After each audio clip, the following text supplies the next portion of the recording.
সূরাতুল বাকারার 183 নম্বর আয়াতের প্রথমাংশে আল্লাহ বলেছেন মুমিন মুসলমানদের জন্য রোজা রাখা ফরজ।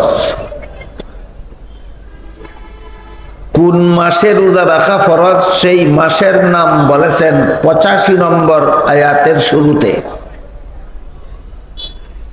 সেখানে আল্লাহ বলেন শাহরু রমাদান আল্লাযী উনজিলা ফীহিল কুরআন। রমজান মাসে রোজা রাখা ফরজ। রমজান মাসের যত ফজিলত কোরআনে হাদিসে বর্ণিত হয়েছে এর মধ্যে সবচেয়ে বড় ফজিলত হলো রমজান মাস কুরআন নাজিলের মাস। এই কুরআন নাজিলের মাস রমজান মাসে রোজা রাখা তোমাদের জন্য ফরজ করা হলো। তো 83 নম্বর আয়াতের শুরুতে বলেছেন রোজা রাখা ফরজ। 85 নম্বর আয়াতের শুরুতে বলেছেন মাসটা হবে রমজান মাস। আবার 83 নম্বর আয়াতের শেষের দিকে বলেছেন লাআল্লাকুম তাত্তাকুন। এই রোজার মাধ্যমে রমজান মাসে রোজা রাখার মাধ্যমে তোমরা মুত্তাকি হতে পারো, তোমরা পরহেজগার হতে পারো, খুদা বিরু হতে পারো, তোমরা আল্লাহওয়ালা হতে পারো, তোমরা তাকওয়া অর্জন করতে পারো। তাকওয়া কি জিনিস? রোজার মাধ্যমে রমজানের রোজার মাধ্যমে যে আমরা তাকওয়া অর্জন করতে পারি কথাটা আল্লাহ বলেছেন।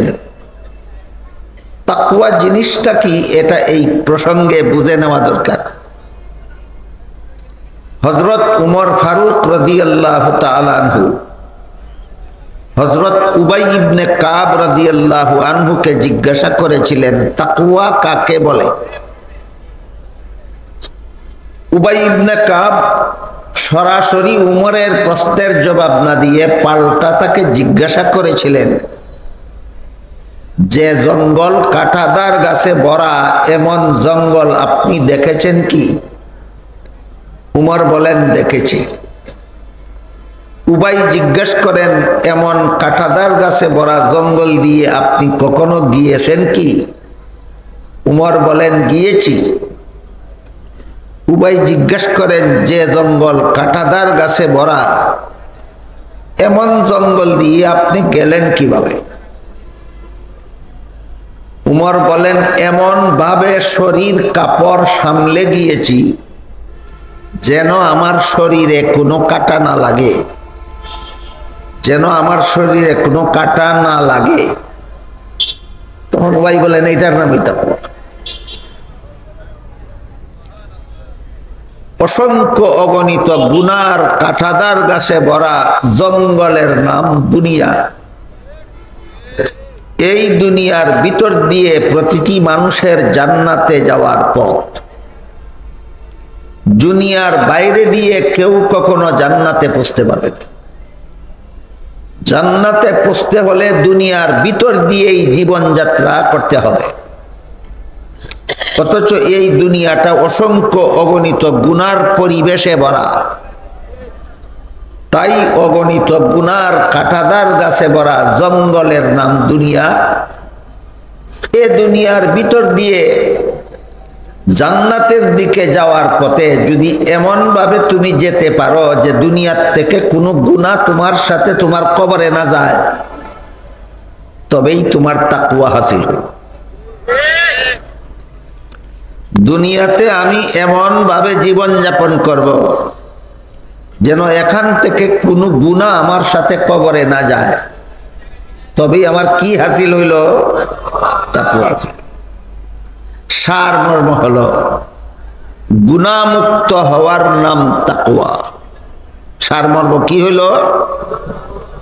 গুনাহমুক্ত হওয়ার নাম তাকওয়া। এবার আমরা সেই আয়াতটা বুঝি যেখানে আল্লাহ বলেন তোমাদের জন্য রোজা রাখা ফরজ করা হইল যেন তোমরা তাকওয়া হাসিল করতে পারো। এখন কি মর্ম দাঁড়ালো? এই রোজার দ্বারাই তোমরা গুনাহমুক্ত হতে পারো। সূরাতুল বাকারার 183 নম্বর আয়াতে আল্লাহ সমস্ত মুমিন মুসলমানদেরকে সম্বোধন করে বলেছেন, রমজান মাসে রোজা রাখা তোমাদের জন্য ফরজ করা হলো। এই রোজার দ্বারা তোমরা গুনাহমুক্ত হতে পারো। রোজার দ্বারা আমরা কি হতে পারি? গুনাহমুক্ত হতে পারি। বুঝার ব্যাপার হলো কিভাবে রোজার দ্বারা গুনাহমুক্ত হওয়ার, রোজা রমজান মাসের রোজা গুনাহমুক্তির ব্যবস্থা কিভাবে হয়। এই প্রশ্নের জবাব বোঝার জন্য আমাদের আরেকটা জিনিস মনে রাখতে হবে, রোজা কাকে বলে। আল্লাহর বিধান পালনের জন্য দিনের বেলায় দুটি কাজ থেকে বিরত থাকার নাম রোজা। আল্লাহর বিধান পালনের উদ্দেশ্যে দিনের বেলায় দুটি কাজ থেকে বিরত থাকার নাম রোজা। একটা হলো জিহ্বার উপভোগ, জিহ্বা খেতে চায়, এটা তার উপভোগ। জিহ্বা পান করতে চায়, এটা তার উপভোগ। তাই দুই কাজের প্রথম কাজ হলো জিহ্বার উপভোগ থেকে বিরত থাকা, আর একটা হলো লজ্জাস্থানের উপভোগ থেকে বিরত থাকা, স্বামী স্ত্রী মিলামিশার থেকে বিরত থাকা। এই দুই কাজ থেকে আল্লাহর বিধান পালনের জন্য দিনের বেলায় বিরত থাকার নাম রোজা। প্রশ্ন হলো, শত শত হাজার হাজার গুনার সুযোগ সুবিধা দুনিয়াতে আছে, মাত্র দুই অঙ্গের উপভোগ থেকে বিরত থাকার নাম রোজা। এই রোজার দ্বারা আমরা সকল গুনাহ থেকে মুক্ত হতে পারি। কথাটা আল্লাহ কোন যুক্তিতে বললেন?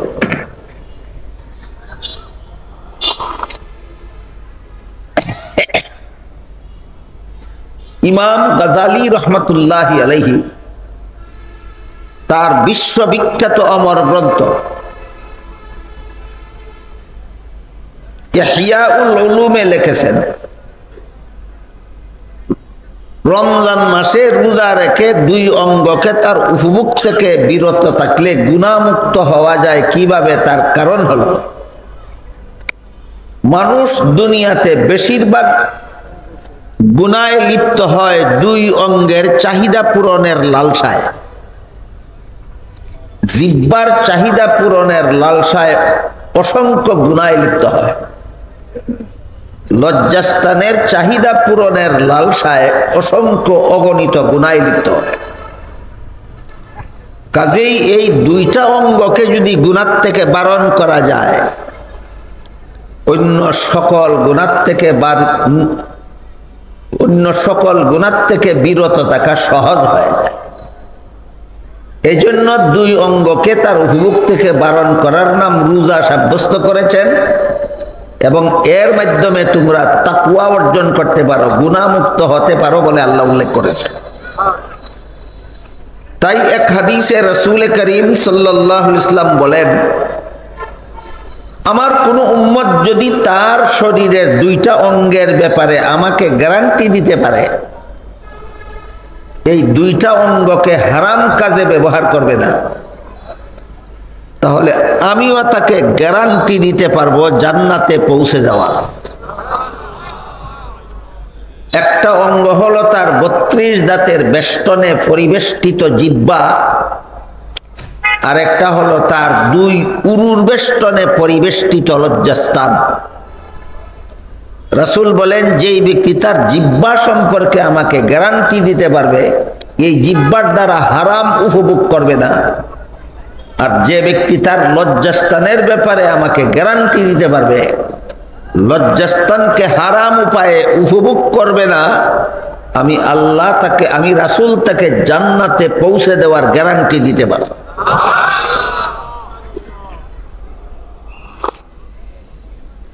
এই দুই অঙ্গের চাহিদা সারা বছর হালাল উপায়ে নিবারণ করতে থাকলেও, হালাল উপায়ে জিহ্বার চাহিদা দিনের পর দিন, মাসের পর মাস নিবারণ করতে থাকলে, হালাল উপায়ে লজ্জাস্থানের চাহিদা 12 মাস নিবারণ করতে থাকলে এক পর্যায়ে সে হারাম উপায়ে উপভোগ করার জন্য আগ্রহী হয়ে ওঠে। যে শাকসবজি খায় হালাল উপায়ে তার আগ্রহ বেড়ে মাছ খাওয়ার জন্য। যে কিছুদিন মাছ খায় তার চাহিদা হয় গোশত খাওয়ার জন্য। যে কিছুদিন গোশত খায় তার চাহিদা হয় কুরমা খাওয়ার জন্য। যে কিছুদিন কুরমা খায় তার চাহিদা হয় বিরিয়ানি খাওয়ার জন্য। এইভাবে যতই তার চাহিদা পূরণ করতে থাকে তবেই জিহ্বার চাহিদা বাড়তে থাকে। এক পর্যায়ে গিয়া তার চাহিদায় আর সম্বলে মিলে না। যে মানের খাদ্য খাওয়ার চাহিদা তার জিহ্বায় আছে ওই মানের খাদ্য সংগ্রহ করার টাকা নাই। তখনই সে চুরির আশ্রয় নেয়, ঘুষের আশ্রয় নেয়, সুদের আশ্রয় নেয়, ডাকাতির আশ্রয় নেয়, জবরদখল করার আশ্রয় নেয়, ছিনতাইয়ের আশ্রয় নেয়। তাহলে জিহ্বার চাহিদা হালাল উপায়ে পূরণ করতে থাকলে শেষ পর্যন্ত হারাম পর্যায়ে টেনে নিয়ে যায়। কাজে এটাকে লাগাম টেনে ধরো রমজান মাসে, যেন হারাম পথে তোমার জিহ্বা তোমাকে টেনে নিয়ে যেতে না পারে। অনুরূপভাবে লজ্জাস্থানের ব্যাপারটাও, যে ব্যক্তি দিনের পর দিন মাসের পর মাস আপন বিবির সাথে আমোদ প্রমোদ করার হালাল সুযোগ পায়, সে বেশ কিছুদিন পরে আপন স্ত্রীতে আর তুষ্ট হতে পারে না। সে ভিন্ন নারীর সাথে আমোদ প্রমোদে লিপ্ত হতে চায়। কথাটা বাস্তব কিনা? কথাটা যদি বাস্তব না হতো, যাদের ঘরে বউ আছে তারা কেন রাস্তাঘাটে মহিলাদের টিজিং করে? কথাটা যদি বাস্তব না হতো, যাদের ঘরে স্ত্রী আছে তারা কেন যেখানে সেখানে নারী দর্শন করে? এর মানে হইল হালাল উপভোগ মানুষকে হারাম পথে নিয়ে যায়। এই যে হালাল উপভোগ, 12 মাস জিহ্বার হালাল উপভোগ আমাকে হারাম পথে নিয়ে যেতে চায়। লজ্জাস্থানের হালাল উপভোগ আমাকে এক পর্যায়ে হারাম উপভোগের পথে নিয়ে যায়। এটার থেকে নিয়ন্ত্রণের জন্য সম্পূর্ণ বন্ধ করে দিলে খানা তুমি মরে যাবে। তাই খানা সম্পূর্ণ বন্ধ না করে শুধু রমজান মাসের দিনের বেলায় হালাল খানার থেকে জিহ্বাকে বারণ করে রাখো, হালাল বিবির কাছে যাওয়ার থেকে লজ্জাস্থানকে বারণ করে রাখো। এর মাধ্যমে তোমার হারাম পথে যাওয়ার লালসা নিবারণ হয়ে যাবে। কারণ যে ব্যক্তি আল্লাহর বিধান পালনের জন্য ঘরে মজুদ হালাল খানা না খেয়ে থাকতে পারে, যে ব্যক্তি আল্লাহর বিধান পালনের জন্য ঘরে মজুদ হালাল বিবির কাছে না গিয়ে থাকতে পারে, তার জন্য এই দুই অঙ্গের হারাম উপভোগ থেকে বিরত থাকা সহজ হয়ে যায়। এই হইল রোজার মাধ্যমে তাকওয়া অর্জন করার সিস্টেম। এই হইল রোজার মাধ্যমে তাকওয়া হাসিল করার পদ্ধতি। কাজেই রোজার দুইটা জিনিস আছে। একটা হলো রোজার খুলস, আর একটা হলো রোজার মূল। রোজার খুলস হলো দিনের বেলায় খানা পিনা এবং স্বামী স্ত্রীর মিলামিশার থেকে বিরত থাকা, এটা রোজার খুলস। আরেকটা হলো রোজার মূল। আমি যদি আল্লাহর হুকুম পালনের জন্য হালাল খানা না খেয়ে থাকতে পারলাম, আমি যদি আল্লাহর হুকুম পালনের জন্য হালাল বিবির কাছে না গিয়ে থাকতে পারলাম, তাহলে হারাম কাজ ছাড়তে পারবো না কেন? এই শিক্ষা যারা রমজানে গ্রহণ করতে পারে তারা রোজার মূল অর্জন করতে পারে। কাজেই রমজান মাসের সমস্ত রোজাদার দুই রকম। একরকম রোজাদারের মধ্যে শুধু রোজার খুলস আছে, মূল নাই। আর একরকম রোজাদারের মধ্যে রোজার খুলসের মাধ্যমে রোজার মূল অর্জন করতে পারে।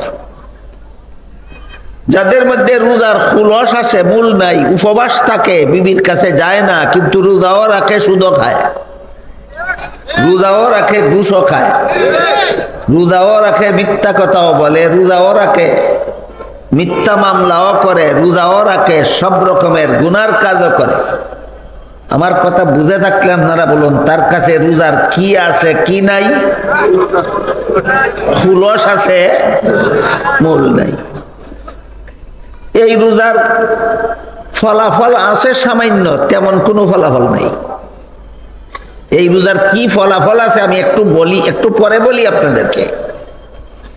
এই রোজার ফলাফল আছে নগণ্য ফলাফল, তেমন কোনো ফলাফল নেই। এই জন্য হাদিস শরীফে আল্লাহ রসুল বলেছেন, এমন রোজাদারের রোজার ফলাফল বুক পিয়াসের কষ্ট সহ্য করা ছাড়া আর উল্লেখযোগ্য কোনো ফলাফল নাই। কারণ তোমার কাছে রোজার খুলস আছে, মূল নাই। যত সামান্য ফলাফল খুলস রোজার খুলসের আছে, সেটা হলো রোজা না রাখার গুনাহ থেকে তুমি বাঁচলা। রমজান মাসে রোজা না রাখলে যে গুনাহ হতো, ওই গুনাহ থেকে তুমি বাঁচলে। কিন্তু তোমার রোজা তোমাকে অন্য গুনাহ থেকে বাঁচাতে পারবো না। এই হলো রোজার খুলসের ফলাফল। আর যাদের রোজার খুলসের সাথে রোজার মূলও আছে, ঘরে হালাল খানা মজুদ থাকা সত্ত্বেও আল্লাহর হুকুমে আমি খেলাম না, ঘরে হালাল বিবি থাকা সত্ত্বেও আল্লাহর হুকুমে আমি তার কাছে গেলাম না, তবে কেন হারাম ছাড়তে পারবো না? এই শিক্ষা যারা গ্রহণ করতে পারে, রোজার ভিতরে এদের রোজার খুলসও আছে, মূলও আছে। এদের রোজার কি কি আছে? এই সমস্ত রোজাদারের ফলাফল বর্ণনা করে। যাদের রোজার খুলসের সাথে রোজার মূলও আছে, এদের রোজার ফলাফল বর্ণনা করে হাদিস শরীফে রাসূল করিম সাল্লাল্লাহু আলাইহি ওয়াসাল্লাম বলেন, ইন্নাল্লাহা ফারাদা সিয়াম রমাদান আলাইকুম ওয়া সানানতু লাকুম কিয়ামাহু ফামান সামাহু ওয়া কামাহু ঈমানান ওয়া ইহতিসাবান খারাজা মিন যুনুবিহি কায়াউমিন ওয়ালাদাতহু উম্মুহু আও কামা ক্বালা আলাইহিস সালাতু ওয়াস সালাম। এর অর্থ হলো, রাসূল বলেন, রমজান মাসের দিনের বেলায় রোজা রাখা আল্লাহ তোমাদের জন্য ফরজ করেছেন, আর রাতের বেলায় তারাবিহের নামাজ পড়া আমি রাসূল তোমাদের জন্য সুন্নত করেছি। দিনের রোজা আল্লাহর ফরজ, রাতের তারাবি নবীর সুন্নত। এই দুইটাই মাত্র রমজান মাসের আলাদা আমল, এছাড়া রমজান মাসের আলাদা আর কোনো আমল নাই। কুরআন তেলাওয়াত 12 মাসেই করা যায়, তসবিহ ওয়াজিফা জিকির 12 মাসেই পড়া যায়, তাহাজ্জুদ আওয়াবিনের নামাজ 12 মাসেই পড়া যায়। কিন্তু রমজান মাসের রোজা রমজান মাসেই রাখতে হয়, তারাবিহের নামাজ রমজান মাসেই পড়তে হয়। বুঝে থাকলে বলুন তো, রমজান মাসের আলাদা আমল মাত্র কতটি? একটা হলো দিনের রোজা, আর একটা রাতের তারাবি। তাই রাসূল বলেন, রমজানের এই দুইটি আমল, দিনের বেলায় রোজা রাখার আমল আল্লাহ তোমাদের জন্য ফরজ করেছেন, রাতের বেলায় তারাবিহের নামাজ পড়ার আমল আমি রাসূল তোমাদের জন্য সুন্নত করেছি। দিনের রোজা আল্লাহর ফরজ, রাতের তারাবি নবীর সুন্নত। দিনের রোজা আল্লাহর ফরজ, রাতের তারাবি নবীর সুন্নত। এখানে একটা আনুষঙ্গিক কথা আমাদের মনে রাখা দরকার, সেটা হলো ফরজকে আল্লাহর ফরজ বলা হয়, আর সুন্নতকে নবীর সুন্নত বলা হয় কেন? তার কারণ হলো, মুমিন মুসলমানদের জন্য কোনো কাজ ফরজ হয় সরাসরি আল্লাহর হুকুমে। আল্লাহর সরাসরি হুকুম ছাড়া কোনো কাজ মুসলমানের জন্য ফরজ হয় না। কাজে আল্লাহর ফরজ মানি আল্লাহর হুকুমে প্রমাণিত ফরজ, আল্লাহর ফরজ মানি আল্লাহর হুকুমে সাব্যস্তকৃত ফরজ। কিন্তু সুন্নত আমল করার জন্য আল্লাহ সরাসরি হুকুম করেন না। সুন্নত রাসূলের কথার দ্বারা, রাসূলের কাজের দ্বারা, রাসূলের উৎসাহের দ্বারা সুন্নত প্রমাণিত হয়। ফরজ প্রমাণিত হয় আল্লাহর হুকুমের দ্বারা, আর সুন্নত প্রমাণিত হয় রাসূলের কথার দ্বারা, রাসূলের কাজের দ্বারা, রাসূলের প্রদত্ত উৎসাহের দ্বারা সুন্নত প্রমাণিত হয়। এই জন্য সুন্নতকে রাসূলের সুন্নত বলা হয়, অর্থাৎ রাসূলের মাধ্যমে প্রমাণিত। আর ফরজকে আল্লাহর ফরজ এজন্য বলা হয় আল্লাহর হুকুমে প্রমাণিত। এই হলো ফরজকে আল্লাহর ফরজ আর সুন্নতকে নবীর সুন্নত বলার কারণ।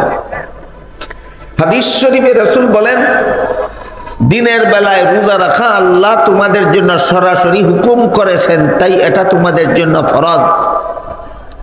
রাতের বেলায় তারাবিহের নামাজ পড়ার জন্য ডাইরেক্ট আল্লাহ তোমাদেরকে হুকুম করেননি। আমি রাসূল তারাবির নামাজের আমল করেছি, আমার অনুসরণে তোমাদের জন্য তারাবি পড়া সুন্নত। এরপরে রাসূল বলেন, ফামান সামাহু ওয়া কামাহু ঈমানান ওয়া ইহতিসাবান, যে ব্যক্তি রমজান মাসে দিনের বেলায় রোজা রাখবে আর রাতের বেলায় তারাবিহের নামাজ পড়বে ঈমান সংরক্ষিত থাকা অবস্থায়, একমাত্র আল্লাহর কাছে পুরস্কার পাওয়ার আশায়। দিনের রোজা আর তারাবির নামাজ এই দুই কাজ যারা করবে দুইটা শর্ত সাপেক্ষে। এক নম্বর শর্ত হইল ঈমান ঠিক থাকা অবস্থায়, না বিনষ্ট করে ফেলার পর। ঈমান ঠিক থাকা অবস্থায়।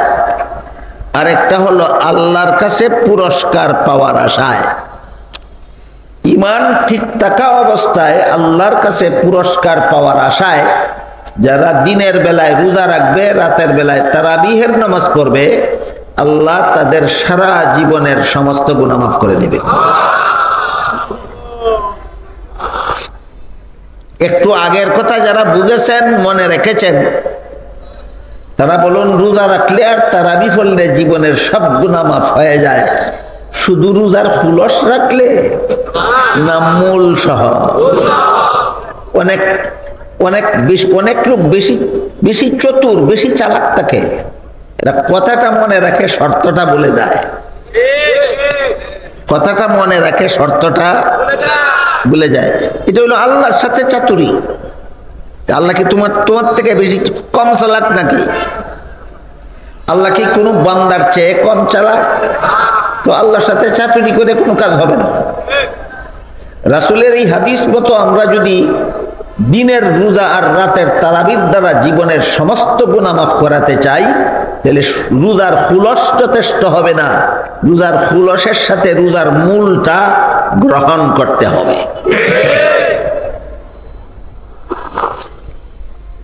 মান সামাহু ওয়া কামাহু ঈমানান ওয়া ইহতিসাবান, যারা খুলস মূল সহ রোজা রাখবে দিনের বেলায়, রাতের বেলায় তারাবিহের নামাজ পড়বে, এদের মধ্যে যদি দুইটা শর্ত থাকে, একটা হলো ঈমান সংরক্ষিত আছে, ঈমান অক্ষত অক্ষুণ্ণ আছে, ঈমান হেফাজতে আছে।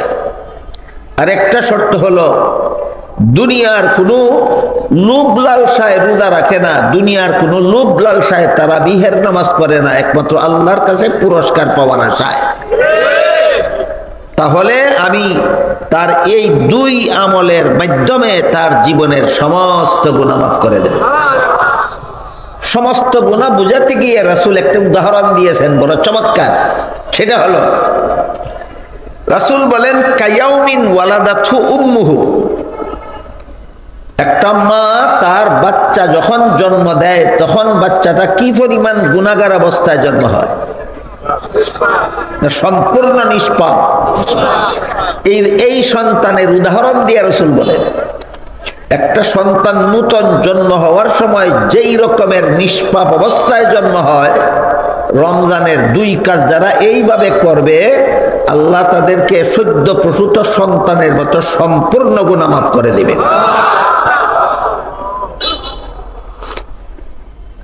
একটা শর্ত হলো ঈমান হেফাজতে থাকা, ঈমান নষ্ট না হওয়া।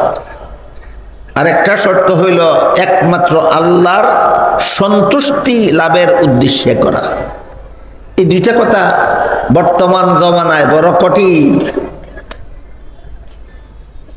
বর্তমান জমানায় ঈমান হেফাজতে রাখা বড় কঠিন। কোন নেক আমল শুধু আল্লাহর সন্তুষ্টির উদ্দেশ্যে করা এত সহজ নয়। এই জমানায় যথেষ্ট কঠিন হয়ে দাঁড়িয়েছে। এজন্য সত্য সত্যই যদি আমরা রমজানের 2 আমলের যথাযথ পুরস্কার লাভ করতে চাই, তাহলে ঈমান কিভাবে হেফাজতে থাকে আর কিভাবে ধ্বংস হয়ে যায় সে ব্যাপারেও সতর্ক থাকতে হবে। আর আল্লাহর সন্তুষ্টির উদ্দেশ্য কখন অন্তরে থাকে, কখন অন্তরে আল্লাহর সন্তুষ্টির উদ্দেশ্য থাকে না, সেই ব্যাপারেও আমাদের সতর্ক হতে হবে। হেফাজতে থাকে কিভাবে, থাকে না কিভাবে, এই প্রশ্নের অতি সংক্ষিপ্ত এবং সবচেয়ে সহজ জবাব হলো, কোরআনে আল্লাহ যত কথা বলেছেন সবগুলি সঠিক বলেছেন। এই বিশ্বাস যতক্ষণ পর্যন্ত একটা মানুষের অন্তরে থাকবে ততক্ষণ তার ঈমান ঠিক আছে। কোরআনে আল্লাহ যা বলেছেন সঠিক বলেছেন, কোরআনে আল্লাহ যা বলেছেন সঠিক বলেছেন, বিশ্বাস যতক্ষণ অন্তরে থাকবে ততক্ষণ ঈমান ঠিক আছে। আমার মনে হয় আমি যদি আপনাদের জিজ্ঞাসা করি যে কোরআনে আল্লাহ যা বলেছেন সব কথা সঠিক বলেছেন বলে আপনারা বিশ্বাস করেন কিনা, আমার মনে হয় জিজ্ঞাসা করলে সবাই বলবেন আমরা বিশ্বাস করি।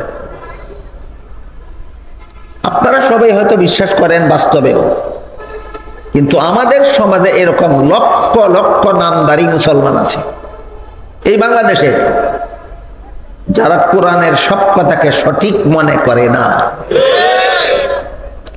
এদের ঈমান ঠিক নাই, ঈমান ধ্বংস হয়ে গেছে। যেমন ভাবে উযুর 4 ফরজ আদায় করলে উযু হয়, পেশাব করে দিলে আর উযুটা থাকে না। কি বলেন? উযুর 4 ফরজ আদায় করে উযু করলে উযু হয়, তারপরে পেশাব করে দিলে উযুটা আর থাকে না। ঠিক তেমনি ভাবে কোরআনের সব কথা বিশ্বাস করলে ঈমান হয়, কিন্তু কোনো কথায় আস্থা না থাকলে আর ঈমান থাকে না।